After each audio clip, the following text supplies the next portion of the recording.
রাত পোহালেই সর্পদেবী মনসার আরাধনায় মেতে উঠবেন রাজ্যবাসী। শহরের বাজারগুলোতে ইতিমধ্যেই ছোট বড় মনসা মূর্তির পসরা সাজিয়ে বসেছেন ব্যবসায়ীরা।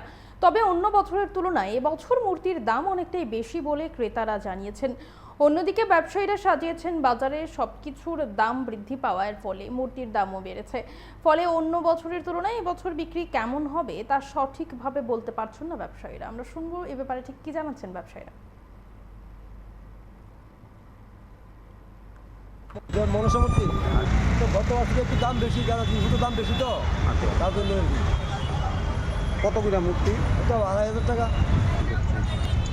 মানে এত দাম কেড়ে? তো জিনিসপত্র দাম বেশি তো। গতবার কীরকম বিক্রি করছিল? গত বছর কীরকম করতো? গতবার করছি মোটামুটি, এবার দাম বেশি মূর্তি, গত বছর দাম বেশি হয়। বিক্রি আসেনি? অন্য যাত্রা করছে, 2-3টা বেচছি।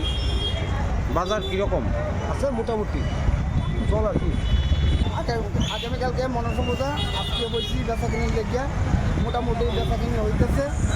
আর এখনো কাস্টমার ঠিক মতো যাইতেছে না, দিনের আকাশের আবহাওয়া খারাপ, তার জন্য একটু সমস্যা হইতেছে। দোকানদারি করতে দোকান ঠিক মতো সাজাতে পারতেছি না, এই চিন্তা আমরা আছি। বিক্রি কীরকম? বিক্রি তো মোটামুটি আছে, আকাশের অবস্থা লাগে মূর্তি সাজাতে পারতেছে না, কাস্টমারেরও সমস্যা হইতেছে মূর্তি দেখতে। এই পজিশনে আছে। দাম কত করে?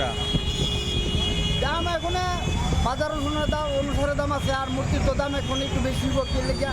মূর্তির সাজগোজের দাম বেশি, সব জিনিসের দাম বেশি, মাটির দাম বেশি, এরপরে যে একটা কারিগরকে কাজ করলে কারিগরের দাম বেশি লাগে বেশি, সব জিনিসের দাম বেশি, তার জন্য মূর্তির দাম বেশি। তুলনামূলক তো মূর্তির দাম মোটামুটি তেমন কোনো বেশি না, মূর্তির দাম কম হইল, কারণ সব জিনিসের তো দাম বেশি।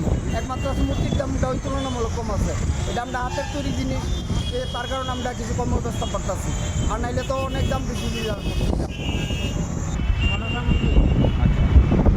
আগামীকাল তো মনসা পূজা, কীরকম দাম?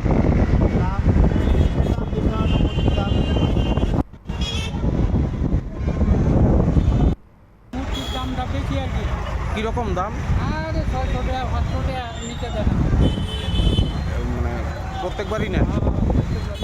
মানে কি গেছে বার কত দিবে? গতবার তো 2,500 টাকা নিতাম বড় কাটা। আচ্ছা, এইটা কত রাখছে মূর্তি? এটা 100 টাকা। দাম এবার বেশি?